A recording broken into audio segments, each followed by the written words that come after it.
Atomic mass and mass number को separate से पढ़ने के बाद इस वीडियो में हम डिस्कस करेंगे स्टूडेंट इन दोनों के बीच में डिफरेंसेस क्या है, क्योंकि बहुत सारे स्टूडेंट हैं जिनको बहुत सारी कन्फ्यूजन होती है mass number and atomic mass को लेकर। वो सारी कन्फ्यूजन इस वीडियो में दूर होने वाली है। तो एक छोटी सी रिक्वेस्ट है, अगर आप चैनल पर नए हैं तो प्लीज़ चैनल को सब्सक्राइब करके जाएँ और इस वीडियो को एंड तक देखें। So let's begin the video.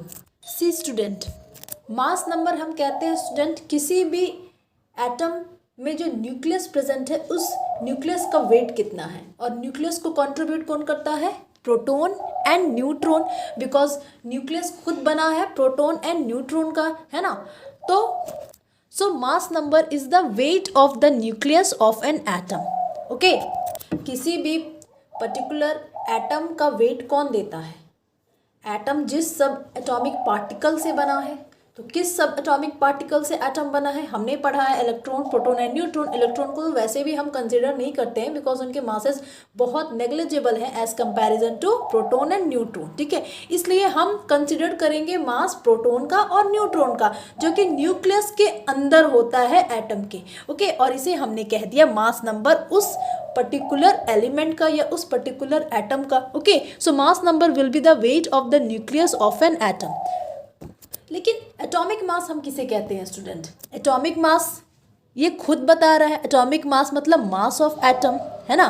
किसी भी एटम का मास कितना होता है, किसी भी एटम का वेट कितना होता है। अगेन हम एटम के वेट को कौन डिसाइड करेगा?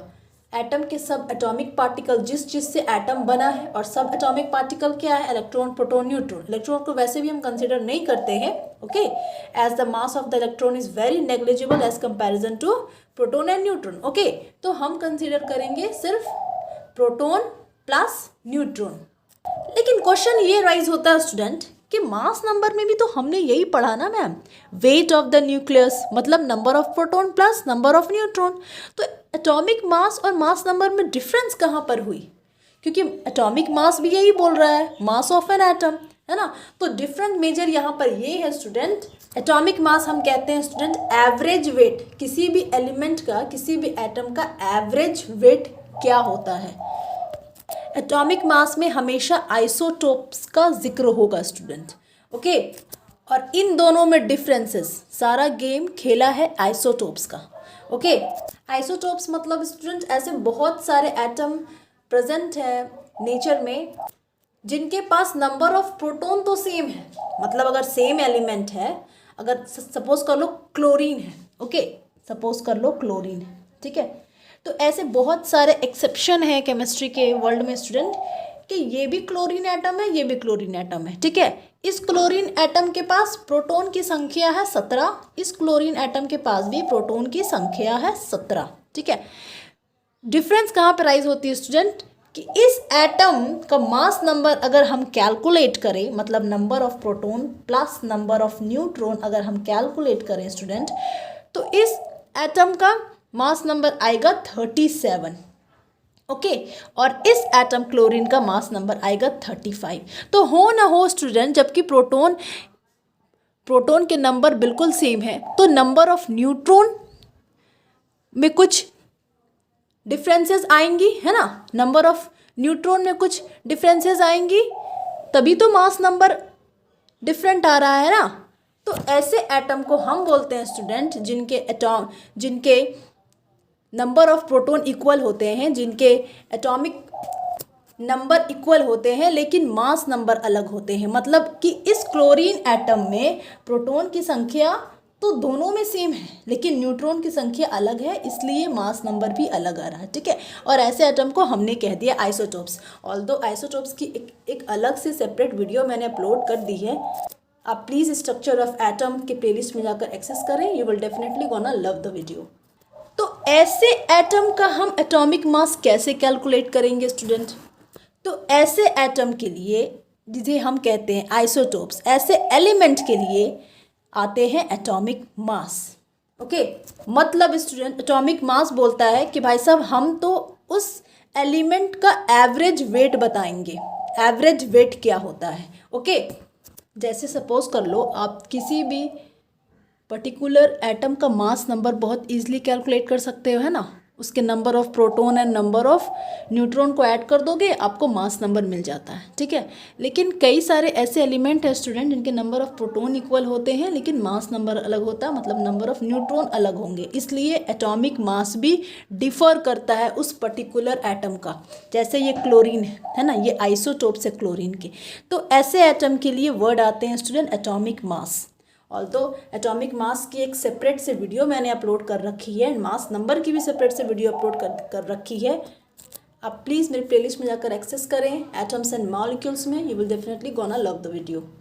तो सिंपल गेम है स्टूडेंट, मास नंबर, किसी भी एटम का मास नंबर हम इजीली कैलकुलेट कर सकते हैं, मतलब उस एटम के न्यूक्लियस का वेट कितना होता है वो मास नंबर डिसाइड करेगा, मतलब उस एटम के नंबर ऑफ प्रोटॉन और नंबर ऑफ न्यूट्रॉन को ऐड कर दो, मास नंबर आपको इजीली मिल जाता है।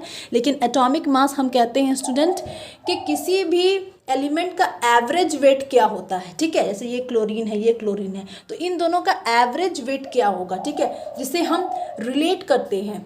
तो हम कह सकते हैं student atomic mass is the average masses of isotopes of an atom, okay. किसी भी एटम के आइसोटोप्स का एवरेज मास हम कहते हैं atomic mass, okay. See atomic mass is the average weight of an element. Atomic mass is helpful to perform specific calculation, बहुत सारी calculation में बहुत हेल्पफुल है एटॉमिक मास। लेकिन मास नंबर क्या है, ये कोई कैलकुलेशन में यूज़ नहीं आता है, ये बस एक जनरल पर्पस में यूज़ आता है, okay. Atomic mass it deals with the several decimal values as it is weight average, है ना।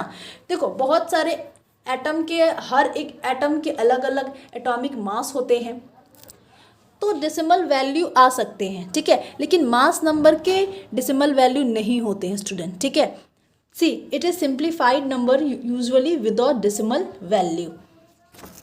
ऐसा तो नहीं होगा ना स्टूडेंट कि क्लोरीन के पास प्रोटॉन की संख्या 17 है और न्यूट्रॉन की संख्या 12.5 है, डेसिमल में कभी नहीं होगा, ठीक है। लेकिन एटॉमिक मास डेसिमल में हो सकता है क्योंकि एक एवरेज कैलकुलेशन निकाल रहे हैं ना किसी भी एटम के, किसी भी एलिमेंट के।